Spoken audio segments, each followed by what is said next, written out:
والسماء رفعها ووضع الميزان ألا تطغوا في الميزان.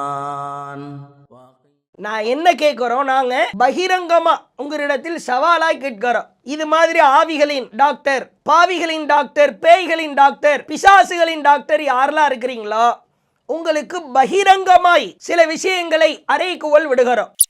எவ்வளவுதான் அறிவியல் வளர்ந்தாலும் மக்கள் சிந்தனையிலே சீர்திருத்தம் பெற்றாலும் இந்த பேய் பிசாசு என்று வந்து விட்டால் பல பேர் நடுங்குவதை பார்க்கிறோம். அப்ப ஆணித்தனமாய் அடித்து சொல்லுகிறோம், இஸ்லாமிய மார்க்கத்திலே பேய் பிசாசு இது போன்று எந்த ஒரு வகைகளுக்கும் ஆவிகளுக்கும் இஸ்லாத்தில் அதற்கு எதிராகத்தான் பலதரப்பட்ட கருத்துக்களை இஸ்லாமிய மார்க்கம் பதிவு செய்கிறது. அஸ்ஸலாமு அலைக்கும் வரஹ்மத்துல்லாஹி வபரகாத்துஹு. கண்ணியம் நிறைந்த சகோதர சகோதரிகளே, இஸ்லாம் ஒரு அறிவுபூர்வமான மார்க்கம். ஆனால் சமகாலத்தில் முஸ்லிம்களாக இருக்கிற சிலர் இஸ்லாத்தையும் இஸ்லாத்தின் கொள்கை கோட்பாடுகளையும் அவமானப்படுத்துகிற விதமாக, கொச்சைப்படுத்துகிற விதமாக பலதரப்பட்ட மூட நம்பிக்கையான காரியங்களை மக்களுக்கு மத்தியில் சமூக வலைதளங்களின் மூலமாய், சில சேனல்களுக்கு பேட்டி கொடுப்பதன் மூலமாய் பல்வேறு அவதூறு பிரச்சாரங்களை பரப்புவதை பார்க்கிறோம். இவர்கள் பெயர் தாங்கி முஸ்லிம்களாக இருக்கிறார்கள். இஸ்லாத்தின் கொள்கைகள் என்ன, கோட்பாடுகள் என்ன, குர்ஆனிலே இறைவன் சொன்ன கட்டளைகள் என்ன, இறை தூதரின் போதனைகள் என்ன என்பதையெல்லாம் விளங்காத மூடர்களாய் திகழ்வதை பார்க்கிறோம். அந்த வரிசையில் நீங்கள் சமீபத்தில் ஆவிகளின் டாக்டர் என்கிற பெயரால் ஒரு பாபா ஒருவர் சேனல்களுக்கு பேட்டி கொடுப்பதை பார்க்கிறோம். ஆவிகளை நான் கட்டுப்படுத்துவேன், பேய்களை அடக்குவேன் என்று சொல்லி சேனல்களுக்கு பேட்டி கொடுக்கிறார். நீங்கள் அவர் கொடுக்கிற பேட்டியை எல்லாம் நீங்கள் பார்க்கலாம். எவ்வளவு வேடிக்கையாய், முட்டாள்தனமாய், இஸ்லாத்திற்கும் இவர் பேசுகிற எடுத்துரைக்கிற விஷயத்திற்கும் எல்முனையளவிற்கு கூட சம்பந்தம் இல்லை என்பதை சாதாரணமான ஒரு முஸ்லிம் உணர்ந்து கொள்ள முடியும். நான் பேய்களுக்கு டாக்டர், பேய்களுக்கு டாக்டர் என்றால் பேய்களை குணப்படுத்துகிற டாக்டர் அல்ல, பேய்களை வேரோடு அழிக்கிற டாக்டர் என்றெல்லாம் வெற்று பேச்சுக்கள் பேசி தேவையில்லாத விஷயங்களை எல்லாம் அவர் தன்னுடைய வார்த்தையில பேசுவதை பார்க்கிறோம். அவர் பேசுகிற காணொளியை நீங்கள் பாருங்க. நான் சுமார் ஒரு 25,000 பேய்களை நான் அடக்கியிருக்கிறேன். 25,000? ஆமாங்க. அல்லாஹும்ம ஸல்லி அலா சய்யிதினா ஷஃபியனா ஹபீபனா மௌலானா முஹம்மது நபாரி. பேய்க்கு பேன் பார்த்த பேப்பையிலன்னு சொல்றாங்கல்ல. பேய்க்கு பேன் பார்த்தேன்னாக்கா பேய்ங்களுக்கு நான் டாக்டராக இருக்கிறேன். பேய்ங்களுக்கு டாக்டர்னாக்கா குணப்படுத்துகிற டாக்டர் இல்லை, அது டோட்டலாக வேரோட அழிச்சிடுவேன். உக்கார். என்ன பேர் உண்டு? சத்தமா கேட்கல. லலிதா, எப்படி இறந்த? தூக்க மாட்டீங்கண்ணா? எதுக்காக தூக்க மாட்டீங்கண்ணே? குடும்ப பிரச்சனை. யாரை பிடிக்கிறதுக்காக சுற்றி நிற்கிற? அவன் என்ன பண்ணான்? உனக்கு தப்பு வேணாம், பழி வாங்காத. அவனால் நீ செத்தன்ட்டு நீ போய் அவனை சாவடிக்க பார்க்குற. வேண்டாம், சொல்கிறத கேளு, இல்லைனா உன்னை எரிச்சிடுவேன். இந்த பக்கமே நான் உன்னை பார்க்கக்கூடாது. அல்லாஹும்ம ஸல்லி அலா சய்யிதினா ஷஃபியனா ஹபீபனா மௌலானா முஹம்மது நபாரி வஸல்லம். லா இலாஹா இல்லா அன்த சுப்ஹானக இன்னி குன்து மினல் ஸாலிமீன். யஹதன் சமதன் லம் யலித் வலம் யூலத் வலம் யகுல் லஹு யா ஹய்யூ யா கய்யூம். ஓடு. இதுவெல்லாம் மார்க்கத்தில் இப்படி சொல்லப்பட்டிருக்கிறதா? பேய், பிசாசு, ஆவி இவைகள் எல்லாம் இஸ்லாத்தில் உள்ளதா? ஏன் இப்படி அல்லாஹுவின் வார்த்தைகளையும் இறை தூதரின் போதனைகளையும் கொச்சைப்படுத்துகிறீர்கள்? இதன் மூலமாய் மக்களுக்கு நீங்கள் என்ன சொல்ல வருகிறீர்கள்? முதலாவது ஒரு அடிப்படையை புரிந்து கொள்ளுங்கள். இஸ்லாத்தில் பேய் பிசாசு நம்பிக்கை இல்லவே இல்லை. பேய் இருக்கிறது, பிசாசு இருக்கிறது என்று இஸ்லாத்தில் உள்ள ஒருவன் நம்பினால் அவன் இஸ்லாமிய வட்டத்திலிருந்து வெளியேறி விடுவான். இறைவனின் வார்த்தைகளை மறுத்தவனாகி விடுவான். இறை தூதர் ஸல்லல்லாஹு அலைஹி வஸல்லம் அவர்களின் ஏராளமான போதனைகளுக்கு எதிராக அவர் பேசுகிறார் என்றுதான் அர்த்தம். பேய்கள் பிசாசுக்கள் என்று சொல்லப்படுவதன் பின்னணியில் ஒரு அடிப்படை ஒன்று இருக்கிறது. அதை நாம் புரிந்து கொள்ள வேண்டும். சில மதங்களிலே சொல்வார்கள், இப்படி இள வயதிலே ஒருவன் இறந்துவிட்டால், காதல் தோல்வியிலே தற்கொலை செய்துவிட்டால், அல்லது வண்டியிலே செல்லுகிற பொழுது, வாகனத்திலே செல்லுகிற பொழுது விபத்து ஏற்பட்டு இறந்துவிட்டால், உலகத்தில் வாழுகிற காலகட்டங்களில் சிறு வயதிலோ அல்லது காதல் தோல்வியினாலோ தற்கொலை செய்வதன் மூலமாகவோ அல்லது வேறு ஏதாவது ஒரு பிரச்சனை மூலமாகவோ ஒருவன் மரணித்து விடுகிற பொழுது அவனுடைய ஆவி வேறு ஒருவரின் உடலிலே புகுந்து அவன் அனுபவிக்க நினைப்பதையெல்லாம் அனுபவிக்கும் என்று சில மதங்களிலே நம்புகிறார்கள். இது ஒரு வேடிக்கையான ஒரு விஷயம்.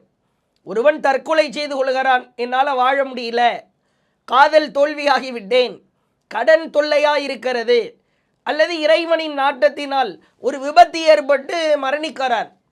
இவனுடைய அந்த செத்துப்போன ஆவி அது பேய் வடிவிலோ பிசாசு வடிவிலோ வேறு ஒருவரின் நல்ல உடலிலே புகுந்து தான் வாழ நினைப்பதை அனுபவிக்க நினைப்பதை எல்லாம் அவர் உடலின் மூலமாக இருந்து கொண்டு அதை அனுபவித்து கொள்ளும். இதைத்தான் பேய் பிசாசு என்று மக்களுக்கு மத்தியிலே பரவலாய் நம்பப்படுகிறது.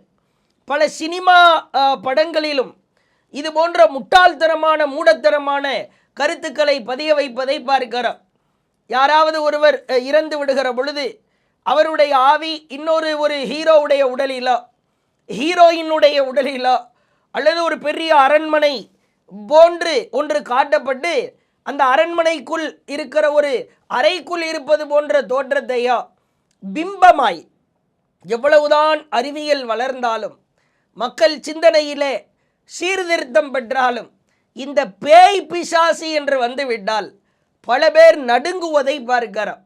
அப்போ ஆணித்தனமாய் அடித்து சொல்கிறோம், இஸ்லாமிய மார்க்கத்திலே பேய் பிசாசு இது போன்று எந்த ஒரு வகைகளுக்கும் ஆவிகளுக்கும் இஸ்லாத்தில் வேலையே இல்லை. இஸ்லாத்தில் அதற்கு எதிராகத்தான் பலதரப்பட்ட கருத்துக்களை இஸ்லாமிய மார்க்கம் பதிவு செய்கிறது. முதலிலே பாருங்கள், ஒரு மனிதன் இறந்து விட்டால் அவனுடைய உயிர் எங்கே செல்கிறது, யாருடைய கைவசம் இருக்கிறது என்பது குறித்து இறைவன் திருக்குரானில் மிக தெளிவாய் எடுத்து சொல்கிறார். முஸ்லிம் பெயரிலே அமர்ந்து கொண்டு இஸ்லாமிய பெயர்தாங்கியாய் இருந்து கொண்டு ஏமாற்றுகிற இது போன்று ஆவிகளின் டாக்டர் பாவிகளின் டாக்டர் எல்லாம் இந்த வசனங்களை காது கொடுத்து கேட்க வேண்டும். இறைவன் பேசுகிறார். 39வது அத்தியாயம் 42வது வசனத்திலே பேசுகிறார். அல்லாஹு யதவஃபல் அன்ஃபுஸ் ஹீன மௌத்திஹா வல்லதி லம் தமுத் ஃபி மனாமிஹா. உயிர்கள் அது மரணிக்கிற பொழுதும் மரணிக்காமல் உறக்கத்திலே இருக்கிற பொழுதும் அவற்றை அல்லாஹ்வே கைப்பற்றுகிறான். 2 மரணம். ஒன்று தினம் தினம் நாம் இரவு நேரம் ஆழ்ந்த உறக்கத்தில் ஏற்படுவதை இஸ்லாம் மரணம் என்கிறது. உண்மையாகவே மரணிக்கிறது. அப்ப உயிர்களை இறைவன் மரணிக்கிற நேரத்தில் கைப்பற்றுகிற பொழுதும் தூக்கத்திலே கைப்பற்றுகிற பொழுதும் அல்லாஹ் அவற்றை தன் கைவசம் கைப்பற்றி வைக்கிறான். சொல்லிவிட்டு அல்லாஹ் பேசுகிறார், ஃபயும்சிகுல்லதி கதா அலைஹல் மௌத். யாருக்கு மரணம் ஏற்பட்டு விடுகிறதோ, மரணத்தை நிர்ணயித்து விட்டானோ அவர்களுக்கு அந்த உயிரை இறைவன் திருப்பி கொடுக்க மாட்டான். வயுருசிலுல் உஹ்ரா இலா அஜலி முசம்மா. யாருக்கு தூக்கத்தில் இருக்கிற பொழுது அந்த உயிர் திரும்ப கொடுக்கப்படுகிறது, யாருக்கு குறிப்பிட்ட காலம் வரைக்கும் இறைவன் அவகாசத்தை வைத்திருக்கிறானோ அவருக்கு அந்த உயிரை திரும்ப கொடுக்கிறான். உண்மையிலேயே ஒருத்தர் செத்துட்டா மரணிச்சிட்டா அந்த உயிரை முழுமையாக இறைவன் கைப்பற்றி தன் கைவசம் வைத்திருக்கிறான். தூங்கி கொண்டிருக்கிற பொழுது உயிரை கைப்பற்றுறான் இறைவன். அப்படி கைப்பற்றுகிற பொழுது இன்னும் உனக்கு மரணம் ஏற்படுவதற்கான நேரம் வரலை, தவணை இருக்கிறது, அதற்கான கால அவகாசம் இருக்குது, இந்த திரும்ப வச்சுக்கோ அப்படின்னு காலையில் எழுப்பி விட்டு விடுகிறார். இப்படித்தான் நம்முடைய தினசரி வாழ்க்கை போய்கொண்டிருக்கிறது. சொல்லிவிட்டு இறைவன் சொல்கிறான், இன்னஃபி தாலிக் லஆயாத்தில் லிகௌமி யதஃபக்கரூன், சிந்திக்கிற சமுதாயத்திற்கு இதில் ஏராளமான படிப்பினைகள் இருக்கிறது என்று இறைவன் பேசுகிறான். ஆவிகளின் டாக்டர், இந்த பாபா, இவரெல்லாம் காதில் இந்த வசனத்தை சிந்தனையிலே எடுத்துக்கொள்ள வேண்டும். உண்மையான முஸ்லிமாக இருந்தால் உயிர்கள் கைப்பற்றுகிற பொழுது இறைவன் தன் கைவசம் வைத்திருக்கிறான் என்று அழுத்தமாக இறைவன் சொல்கிறார். இல்லை நான் ஆவியை பிடிப்பேன், பேய் பிசாசையெல்லாம் அடக்குவேன், 25,000 பேய் அடக்கியிருக்கிறேன் அப்படின்னு இஸ்லாத்தின் பெயரால், ஒரு முஸ்லிமின் பெயரால் இருந்து கொண்டு யாராவது சொன்னால் அவன் அல்லாஹ்வின் மீது இட்டு கட்டுகிறான், குர்ஆன் வசனத்தை மறுக்கிறான் என்று அர்த்தம். என இறைவன் என்ன சொல்லுகிறான், ஏன் கைவசம் கைப்பற்றப்பட்ட உயிர்கள் எல்லாம் இருக்கிறது என்று சொன்னதற்கு பிறகு நீங்கள் அல்லாஹ்வுடைய கைவசத்திலிருந்து பிடுங்கி கொண்டு வந்து பேய் பிசாசை எல்லாம் அடக்கிறீங்களா? அந்த ஆவிகள் எல்லாம் இறைவனின் கைவசம் இருக்கிற உயிர்களிலிருந்து தப்பித்து விட்டது என்று சொல்ல விடுகிறீர்களா? அப்படி தப்பிக்க முடியுமா? அல்லாஹ்வை பலவீனப்படுத்துகிற ஒரு நம்பிக்கை தான் பேய் பிசாசு நம்பிக்கை என்பதை முஸ்லிம்கள் நாம் அழுத்தமாய் உள்ளத்திலே பதிய வைக்க வேண்டும். அதே போன்று மற்றொரு வசனத்திலே பாருங்கள், உயிர்கள் கைப்பற்றப்பட்டு விட்டால், இறைவனின் கைவசத்திற்குள் சென்று விட்டால் அது திரும்ப வரவே வராது. இது இஸ்லாத்தின் ஆணித்தனமான நம்பிக்கை. யாருடைய உடலுக்குள் புகுந்துவிடும், இளவயது மரணம், காதல் தோல்வியால் ஏற்பட்ட மரணம், தற்கொலை செய்து கொண்ட மரணம், இப்படி உலகத்தில் அனுபவிக்காம பாதியிலேயே செத்து போனவங்க உயிர் ஆவியா வேற ஒருத்த உடம்புக்குள்ள புகுந்துவிடும் என்கிற நம்பிக்கை பச்சையாய் இஸ்லாத்தை கொச்சைப்படுத்துகிற நம்பிக்கை தான். இறைவன் பேசுகிறான் பாருங்கள், 23வது அத்தியாயம் 99 100வது வசனம், ஹத்தா இதா ஜாஅ அஹதஹுமுல் மவுத், அவர்களில் ஒருவருக்கு மரணம் ஏற்படுகிற பொழுது கால ரப்பிர்ஜிஊன், அவன் இறைவனிடத்திலே கேட்பானாம், இறைவா திருப்பி அனுப்பிவிடு இறைவா, லஅல்லி அஅமலு சாலிஹா, நான் நல்லறங்கள் செய்துவிட்டு வருகிறேன் இறைவா. அப்பொழுது ஃபீமா தரக்து, நான் எதை செய்யாமல் விட்டுவிட்டேனோ, தர்மம் கொடுக்காம, தொழாம, உண்மை பேசாம, இந்த மாதிரி ஆவிகளின் டாக்டர் என்று ஏமாற்றி கொண்டு வாழ்ந்த காரணத்தினால என்னை திருப்பி அனுப்பு இறைவா, நான் நன்மை செய்துவிட்டு திரும்புகிறேன், நல்லறங்கள் செய்துவிட்டு வருகிறேன். அல்லாஹ் சொல்லுவான், கல்லா, அவ்வாறில்லை, இன்னஹா கலிமத்துன் ஹுவ காயிலுஹா, இது உன்னுடைய வெற்று பேச்சு, உன்னை திருப்பி அனுப்புறேன்னா நீ நல்லறம் செய்ய மாட்டாய், சும்மா நீ வாய்ச்சவடால் விட்டு கொண்டிருக்கிறாய். சொல்லிவிட்டு அல்லாஹ் சொல்லுகிறான், இந்த ஆவிகளின் டாக்டரு பேய் பிசாசை நான் அடைக்கிருவேன், சுமார் ஒரு 25,000 பேய்களை நான் அடைக்கிறேன், 25,000 பேய் அடைக்கிருக்கிறேன், 25 லட்சம் பேய் என் கைக்குள்ள இருக்குது அப்படின்னு ஏமாற்றுபவர்கள், இந்த வசனத்தை நன்கு நாம் காது கொடுத்து கேட்க வேண்டும். இறைவன் சொல்லுகிறான், வமின் வராயிஹிம் பர்ஸகுன் இலா யௌமி யுபஅஸூன், அவர்கள் உயிர் கொடுத்து எழுப்பப்படுகிற நாள், அந்த மறுமை நாள், ஜட்ஜ்மெண்ட் டே, அந்த நாள் வரை அவர்களுக்கு முன்னால் ஒரு தடுப்பு ஒன்று இருக்கிறது, ரிலீஸ் ஆகி வெளியே போக முடியாது. அப்போ அல்லாஹ் ஒரு திரை போட்டதாய் சொல்கிறான். யாருக்கு மரணத்தை இறைவன் கொடுத்து விட்டானோ அந்த மரணித்தவர்களின் உயிர்களை இறைவன் கைப்பற்றி உலகத்திற்கும் அந்த மரணிக்கப்பட்ட அந்த உயிர்களுக்கும் நடுவில் ஒரு ஸ்கிரீன் இருக்கிறது, ஒரு தடுப்பு இருக்கிறது. அல்லாஹ் எவ்வளவு தெளிவாய் பதிவு செய்கிறான். அப்போ என்ன சொல்ல வர்றீங்க? இஸ்லாமிய பெயர்தாங்கியாய் இருந்து கொண்டு நான் ஆவிகளை அடக்கினேன், பேய் பிசாசுகளை அடக்கி கொண்டிருக்கிறேன் அப்படின்னு நீங்கள் சொல்கிறதா இருந்தா, அல்லாஹ் போட்டிருக்கிறான்ல ஒரு தடுப்பு, அந்த திரை, அதை கிழிச்சிட்டு ஆவியெல்லாம் வெளியே வருது, அந்த ஆவியெல்லாம் நான் அடக்கிறேன். அல்லாஹுவை பலவீனப்படுத்தி இறைவனையே மறுக்கிற ஒரு காரியத்தை தான் இது மாதிரி ஆவிகளின் டாக்டர் என்று ஏமாற்றிக் கொண்டிருப்பவர்கள் செய்கிறார்கள் என்பதை நாம் உணர்ந்து கொள்ள வேண்டும். அல்லாஹ்வுடைய தூதர் சொன்னாங்க, எவ்வளவு அழகான வாசகம் என்று பாருங்கள். நீங்கள் படுக்கைக்கு சென்றால் இந்த பிரார்த்தனையை ஓதுங்கள். பிஸ்மிக்க ரப்பி வலஅத்து ஜம்பி ஒபிக்க அர்ஃபஉஹு இன் அம்சக்த நப்சி ஃபர்ஹம்ஹா வ இன் அர்சல்தஹா ஃபஹ்ஃபல்ஹா பிமா தஹ்ஃபலு பிஹி இபாதக ஸாலிஹீன். அல்லாஹ்வுடைய தூதர் ஓத சொல்றாங்க, படுக்கைக்கு சென்றால் வலதுபுறமாக உருக்களித்து படுத்து விட்டு நீங்கள் ஓதுங்க, என் அதிபதியே உன் பெயரால் என் விழாவை நான் தரையிலே வைக்கிறேன், இறைவா உன் உதவியாலேயே மீண்டும் எழுவேன், என் உயிரை நீ கைப்பற்றி கொண்டால் அதற்கு நீ கருணை புரிவாயாக, அதை நீ கைப்பற்றாமல் விட்டுவிட்டால் உன் நல்லடியார்களை எதன் மூலம் நீ பாதுகாப்பாயா, அதன் மூலம் என் உயிரை காத்திடுவாயாக. தூங்கும்போது ஒவ்வொரு நாளும் இந்த துவாவை ஓதிட்டு தூங்குங்க அப்படின்னு அல்லாஹ்வுடைய தூதர் அட்வைஸ் செய்வதை பார்க்கிறோம். இறைவா என் உயிரை கைப்பற்றிட்டா அது திரும்ப வராது இறைவா, நீ திருப்பி கொடுக்கிற தூங்கி எழுந்திருக்கிற பொழுது. அப்போ நல்லடியார்களோடு உன் உயிர்களை நல்லறங்கள் செய்யக்கூடியவனா என்னை பாதுகாப்பாயாக இறைவா. எவ்வளோ அழகான வாசகம் அல்லாஹ்வுடைய தூதர் சொன்னாங்க. புகாரியில் சஹி புகாரியில் 1379வது செய்தியாக இருப்பதை பார்க்கிறோம். உங்களிலே ஒருவர் இறந்து விட்டால் அவர் தங்குமிடம் அவருக்கு காலையிலும் மாலையிலும் எடுத்து காட்டப்படும். அவர் சொர்க்கவாசியாக இருந்தால் சொர்க்கத்தில் இருப்பதாகவும், நரகவாசியாக இருந்தால் ஃபமின் அஹ்லின் நார் நரகத்திலே இருப்பவராகவும் அந்த இடங்கள் அவருக்கு எடுத்து காட்டப்படும்.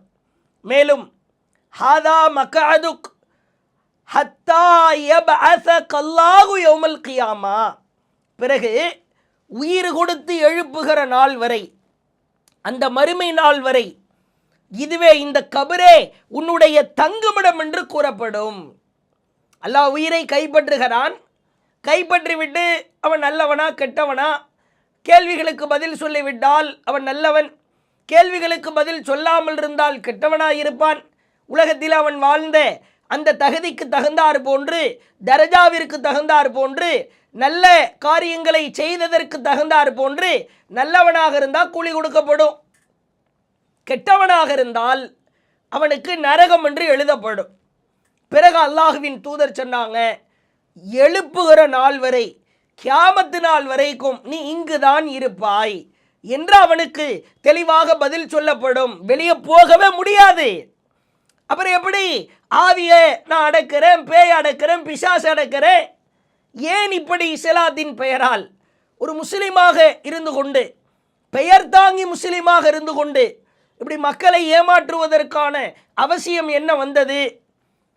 இஸ்லாத்தில் பேய் பிசாசு ஆவி என்று ஒன்று இல்லவே இல்லை. இஸ்லாத்தின் பெயரால் இஸ்லாமியராய் இருந்து கொண்டு நான் பேய் ஓட்டுகிறேன், பிசாசு ஓட்டுகிறேன், ஆவியெல்லாம் அடக்கிறேன் அப்படின்னு யாராவது சொன்னால் அவர் பொய் சொல்கிறார், அவர் முட்டாள் மூடர், அவர் மக்களை ஏமாற்றி பிழைப்பதற்காக கதை விடுகிறார், கப்சா விடுகிறார் என்பதை நாம் மிக தெளிவாய் புரிந்து கொள்ள வேண்டும். இது முதலாவது அம்சம். அடுத்ததாக பேயின்னு ஆரம்பித்தவர் திடீர்னு ஜின்னு உள்ள போறார். அவர் உளறுகிற உளறல் பேச்சுக்களை நீங்கள் பாருங்கள். எங்க வம்சத்தை நீ அழிச்சுன்னு இருக்கிற, ஜின் வர்க்கத்தை நீ அழிச்சுன்னு இருக்கிற, உன்னை நாங்க அழிக்கிறோம் சொல்லி. ஜின்னுங்கள்ல 2 வகை இருக்கு. ஒரு நல்ல ஜின்னு இருக்கு, கெட்ட ஜின்னு இருக்கு. அந்த மாதிரி நல்ல ஜின்னுங்கிட்ட சேர்ந்தாலும் ஆபத்து, கெட்ட ஜின்னுங்கிட்ட சேர்ந்தாலும் ஆபத்து. அந்த மாதிரி ஒரு கெட்ட ஜின்னு ஒரு நபரை பிடிச்சுக்கிட்டு ரொம்ப வருஷமா வாட்டிக்கிட்டே இருந்தது.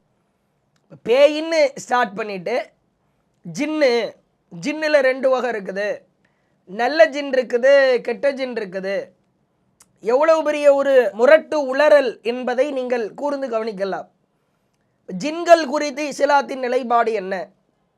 ஏன் இப்படி வரிசையாய் எல்லா விஷயங்களிலும் குர்ஆனுக்கு மாற்றமா, அல்லாஹ்வுடைய வார்த்தைக்கு எதிரா, இறை தூதருடைய கூற்றுக்கு மாற்றமா, இப்படியெல்லாம் சொல்லி பிழைப்பு நடத்தி உலக வாழ்க்கையையும் மறுமை வாழ்க்கையையும் அழித்துக் கொள்கிறீர்களே ஏன்? இதனால் மக்களை நம்ப வச்சு ஏமாத்துறதுனால உங்களுக்கு என்ன லாபம் கிடைக்கிறது? உலக லாபத்தை தவிர, பண லாபத்தை தவிர மறுமை வாழ்க்கை பாழாய் போய்விடுமே. ஜின்களில் நல்ல ஜின் இருக்குது, கெட்ட ஜின் இருக்குது. ஜின்னு இனத்தையே நாம் கெட்ட ஜின்னு இனத்தையே அழிச்சிருவோம், ரெண்டுமே மோசமானது தான்.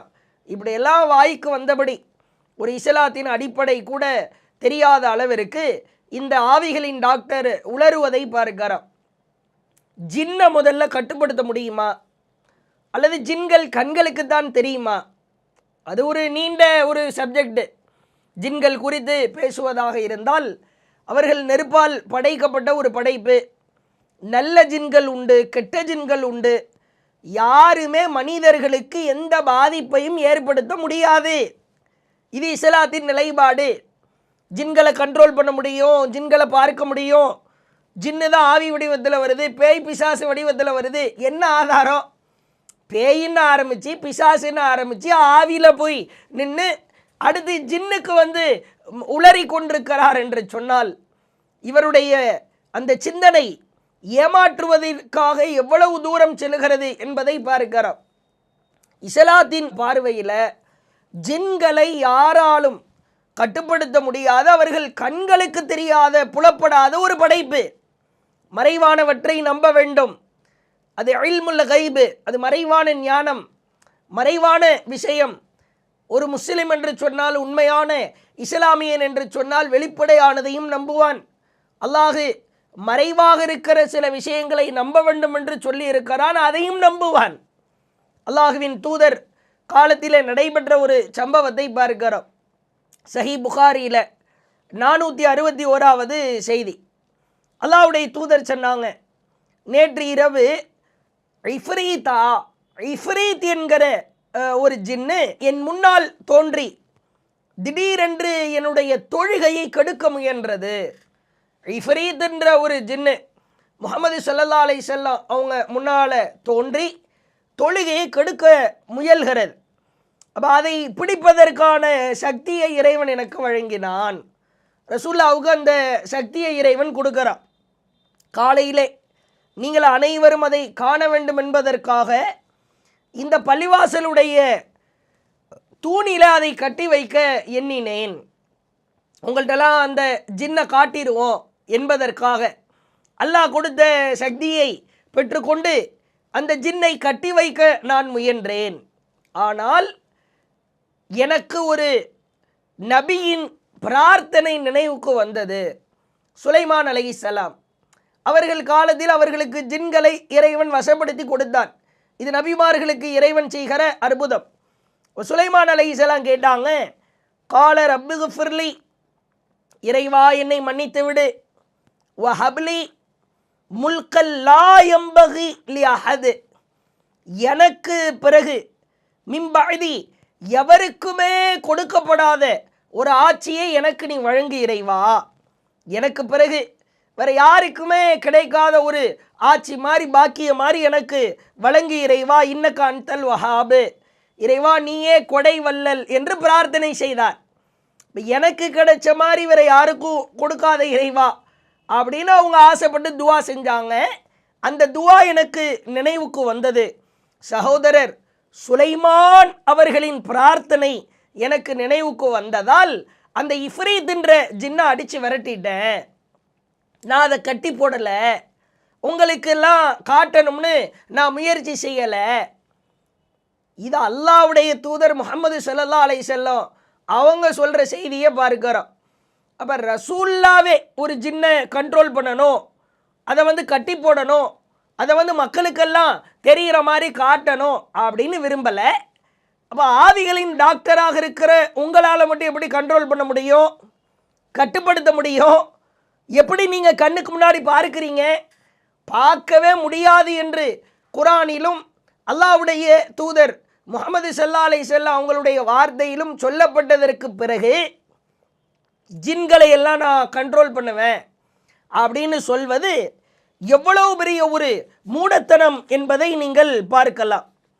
அதை மாதிரி ஒரு அடுத்து பாருங்க, ஒரு ஸ்டோரி, ஒரு சுவாரஸ்யமான ஒரு கதை ஒன்று சொல்கிறார். அவர் சொல்கிற கதையை மட்டும் கேளுங்களேன். சுமார் அவனுக்கு ஒரு 4 கோடி ரூபாய் சொத்து உள்ள நபர். அவங்க முன்னோர்கள் ஒரு குடும்பத்துல ஒரு 300 வருஷத்துக்கு முன்னாடி பாம்பு அடிச்சிட்டாங்க. அவர் எனக்கு ஃபோன் பண்ணாரு, உங்களை நான் வந்து சந்திக்கணும்ட்டு. அந்த ஜின்னு, அந்த பேரணாம்பட்டுல இருந்து வந்த ஆளுடைய ஜின்னை உட்கார வச்சு நான் எடுக்கும்போது அவனுக்கு எனக்கு இங்க வாக்குவாதம். புரியுதா? எத்தனையோ பேரை என்னை அசைக்கி பார்த்தான், என்னவோ ஆயிட்டான், நான் ஆக்சிடென்ட்ல சாவச்சிட்டேன், நான் அவனை இது பண்ணிட்டேன், இந்த சோஃபா மேல ஏறி நின்னு நான் பறக்கட்டா, எது அந்த ஜின்னு இந்த சோஃபா மேல ஏறி நின்னு நான் பறக்கட்டான்னா. புரியுதா? நீ பறக்கிறதெல்லாம் வேணாம், நீ உக்காரு, இங்கிருந்து கிளம்புன்னு. உன்னை என்ன பண்றான் பாருன்னா, என் சொந்த விரல் கூட உன்னால தொட முடியாதுறான்னு. பேய்கிட்ட சவால் விட்டுறீங்க. என்ன சொல்றாரு? 4 கோடி சொத்து இருந்துச்சான். 300 வருஷத்துக்கு முன்னாடி அவங்களுடைய முன்னோர்கள் என்ன பண்ணாங்களாம், ஒரு பாம்பை அடிச்சு கொன்னுட்டாங்களாம். உடனே அந்த பாம்பு ஆவி வடிவத்தில், பேய் வடிவத்தில், பிசாசு வடிவத்தில் வந்துச்சான். சோஃபா மேலே ஏறி நின்று நான் பறக்கட்டா அப்படின்னு கேட்டுச்சான். சோஃபா மேலே ஏறி நின்று கொண்டு நான் பறக்கட்டுமா என்று கேட்டுதான். உடனே அவர் சவால் விட்டாராம், என் சுண்டு வரல கூட உன்னால் தொட முடியாது. ஆவிகளின் டாக்டர் சவால் விட்டிருக்கிறார். உடனே அந்த ஆவி சொல்லிச்சான், உன்னை ரத்த வர வைக்காம விட மாட்டேன் அப்படின்னு சொல்லிச்சான். உன்னை பாரு, நான் ரத்த கலரி ஆக்குவேன். அவன் புரியுதுங்களா, ஆக்கிட்டான். இவர் சொன்னாராம், நீ சுண்டு வரல கூட தொட முடியாது, என் சொந்த விரல் கூட உன்னால தொட முடியாதுறான்னு. பேய்கிட்ட சவால் விட்டுறீங்க அப்படின்னு சொல்லிட்டு கையில ஒரு கட்டை காட்டுறார். ஆக்கிட்டான். அந்த ஆவி வந்து என்னை ரத்த வர வைக்க வேண்டும் என்று சொன்ன காரணத்தினால லேசா அடிச்சு விட்டு போயிட்டுச்சு. அதுதான் கையில வந்த ரத்தம். உங்க சுண்டு வரல கூட தான் தொட முடியாத, அப்புறம் எப்படி உங்க கையில ரத்தம் வந்துச்சு? இல்லாது ரத்த வர வச்சுட்டு போயிருச்சு. அதுக்கு கேள்வி கேட்கிறவர் கேட்கிறார், உங்களையுமா ஆவி அடிக்கும்? உங்களையும் பேய் அடிக்குமா? ஏன்டா பேய் அரைஞ்ச மாதிரி இருக்குன்னு சொல்றாங்கல்ல, பேயால உண்மையில அறைய முடியுமா? ஆமாங்க, நிறைய பேர் அறப்பட்டுக்கிறேன். நீங்க வாங்கியிருக்கீங்களா? நான் ஏன் வாங்குறேன்? நான் தான் அதை அடுக்கிறேன்.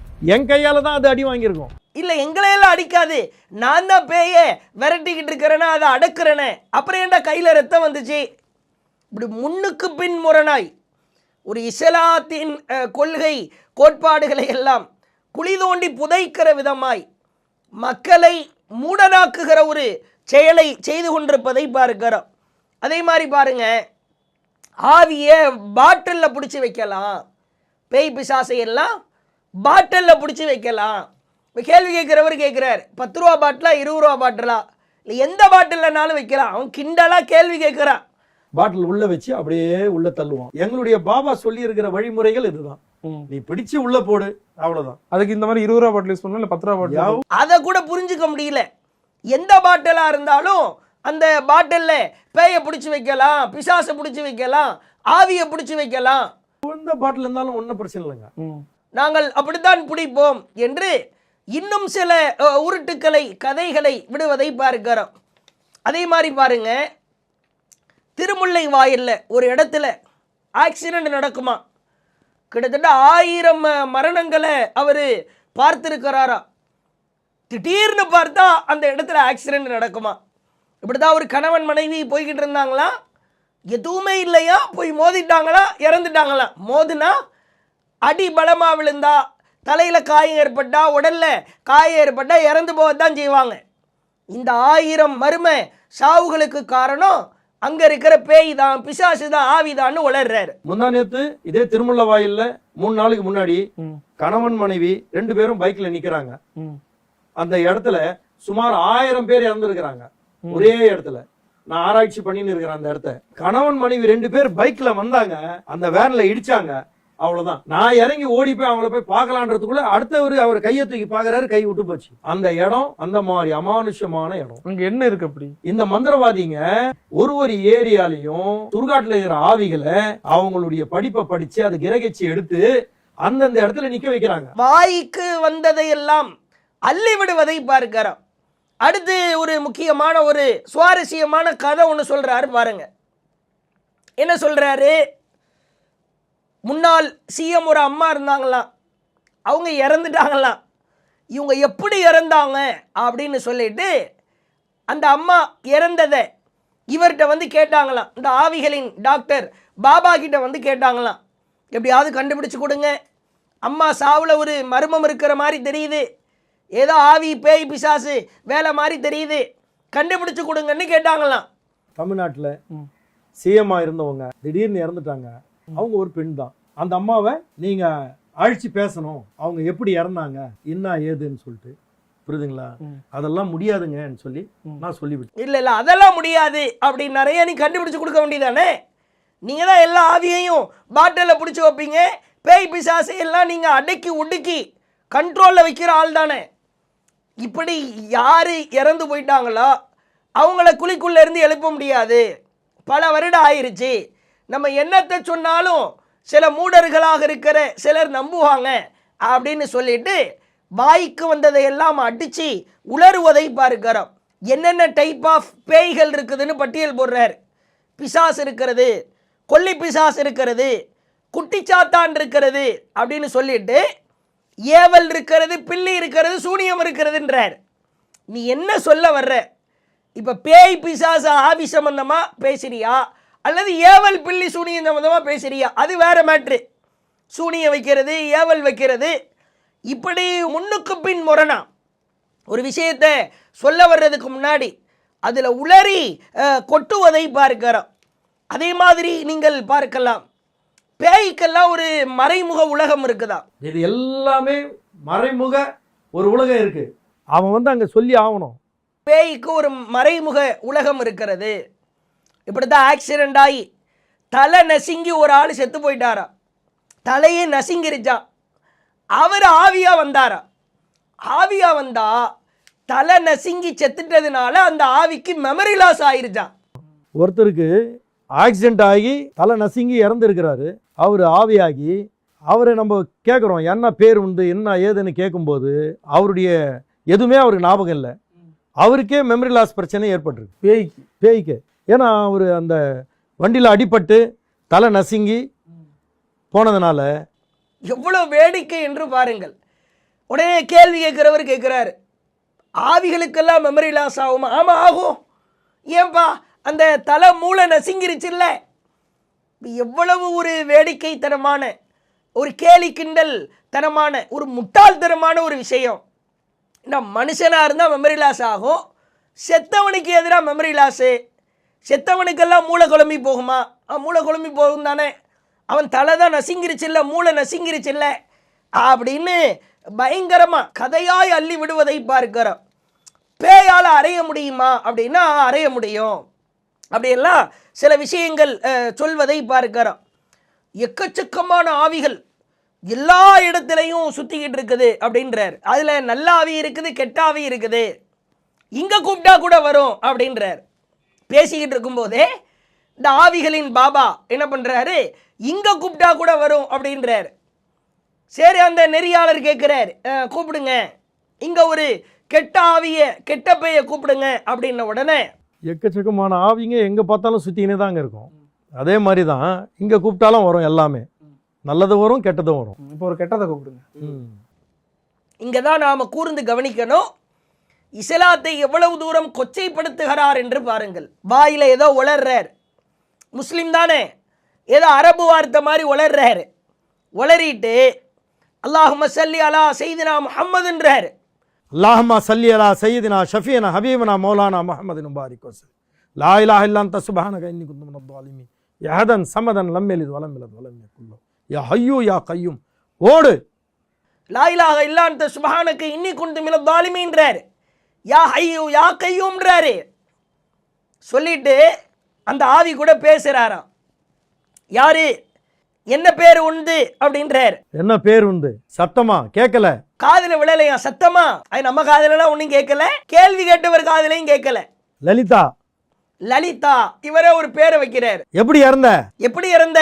தூக்கு மாட்டீங்கன்னா? தூக்கு மாட்டிக்கினா அப்படின்றார். ஆமா, தூக்கு மாட்டிக்கிட்டு தான் செத்தன அந்த ஆவி சொல்லுது போல. உடனே எதுக்காக தூக்கு மாட்டிக்கினே அப்படின்றார். எதுக்காக தூக்கு மாட்டீங்கன? எதுக்காக தூக்கு மாட்டிக்கினே?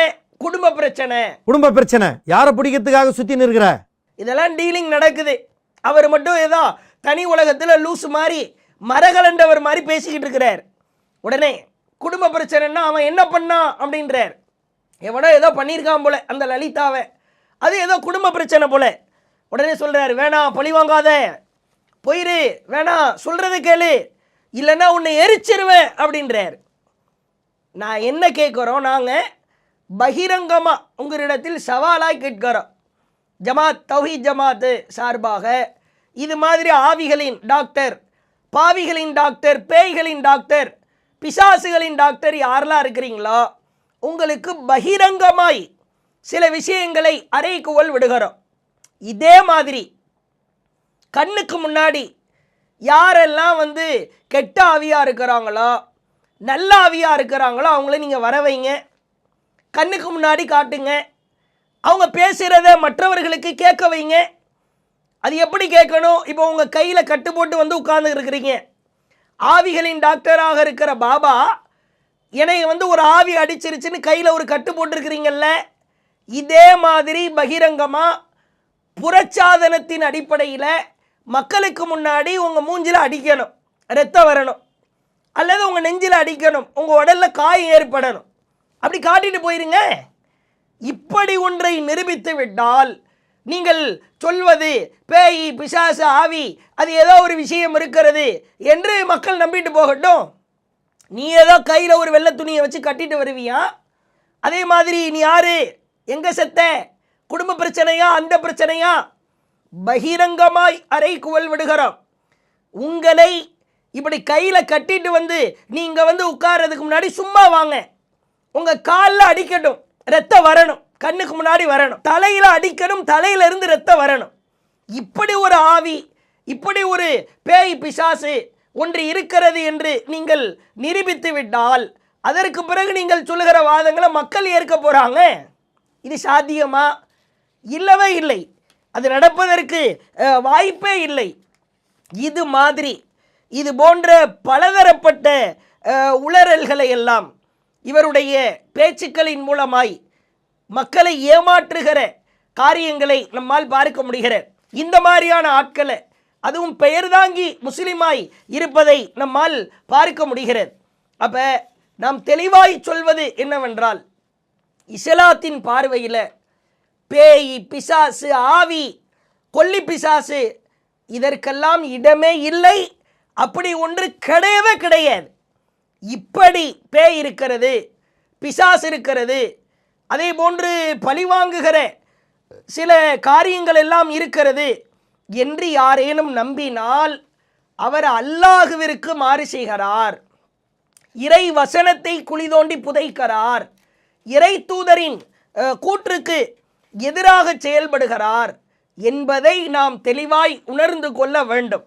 எவ்வளவு அறிவுபூர்வமான மார்க்கம் இஸ்லாமிய மார்க்கம், எவ்வளவு கண்ணியமான மார்க்கம், மூட நம்பிக்கையை தகர்த்தெறிந்த மார்க்கம் இஸ்லாம்.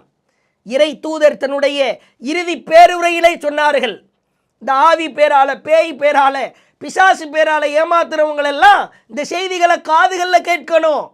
நபிகளார் சொன்னார்கள் ஸல்லல்லாஹு அலைஹி வஸல்லம், அல்லாஹ் அறிந்து கொள்ளுங்கள், குல்ல ஷைஇன் மின் அம்ரில் ஜாஹிலியா, அறியாமை கால மூட பழக்க வழக்கங்கள் அத்துணையையும் ஒன்று விடாமல், தாயத்து, தகடு, பேய், பிசாசு, ஆவி எல்லா விஷயங்களையும் தஹ்த கதமைய மௌதூர், என் கால்களுக்கு கீழாக புதைத்து விட்டேன் என்றார்கள். எவ்வளவு அழகான செய்தி. அறியாமை காலத்தில் நீ எதெல்லாம் நம்புனியோ, ஏவலு, பில்லி, சூனியம், பேய், பிசாசு, ஆவி, தாயத்து, தகடு எல்லாவற்றையும் என் கால்களுக்கு கீழாக புதைத்து விட்டேன். புதைச்சதை நீ தோண்டி எடுத்து மக்களை ஏமாற்றி கொண்டிருக்கிறாயே, இது நியாயமா? இப்போ இஸ்லாமிய பெயர்தாங்கியாய் இருந்து கொண்டு இது போன்ற காரியங்களை செய்பவர்களிடமிருந்து நாம் எச்சரிக்கை உணர்வோடு இருக்க வேண்டும். இறுதியாய் நாம் சொல்லிக் கொள்கிறோம், மாற்று மத எனதருமை தொப்புள் கொடி நண்பர்கள், மாற்று மத உறவுகள், நீங்கள் விளங்கிக் கொள்ள வேண்டும், இஸ்லாத்தில் பேய், பிசாசு, ஆவி இந்த நம்பிக்கைக்கு இடமே கிடையாது. இறந்த உயிர் இறைவனின் கைவசம் இருக்கும், அதை இறைவன் திரும்ப கொடுக்கவே மாட்டான், அதை தன் கைவசம் வைத்திருக்கிறான். இதுதான் இஸ்லாத்தின் நம்பிக்கை. இஸ்லாத்தின் பெயரால், இஸ்லாமியர்களின் பெயரால் சிலர் தர்காவில் அமர்ந்து கொண்டோ, அதே போன்ற ஆவிகளின் டாக்டர், நான் பேயை, பிசாசை ஓட்டப் போகிறேன் என்கிற பெயரால் இருந்து கொண்டோ யாரேனும் ஏமாற்றினால் அவர்களை நம்பாதீர்கள். அவர்கள் செய்வதற்கும் இஸ்லாத்திற்கும் முனை அளவிற்கு கூட சம்பந்தம் இல்லை என்பதை இந்த விழிப்புணர்வு வீடியோக்கள் மூலமாய் எடுத்துரைத்து மூட நம்பிக்கைகளை குளிதோண்டி புதைப்போம். பேய் பிசாசு ஆவிகளின் நம்பிக்கைகளை இதுபோன்று ஏமாற்று பேர் வழிகளிடமிருந்து மக்களை மீட்டெடுப்போம், பாதுகாப்போம். இறைவன் நம் அனைவருக்கும் நேர்வழி வழங்குவதற்கு போதுமானவனாக இருக்கிறான். வாஹிர் தஅவானா அல்ஹம்துலில்லாஹி ரப்பில் ஆலமீன். அஸ்ஸலாமு அலைக்கும் வரஹ்மத்துல்லாஹி வபரகாத்துஹு. அல்லாஹு அக்பர், அல்லாஹ்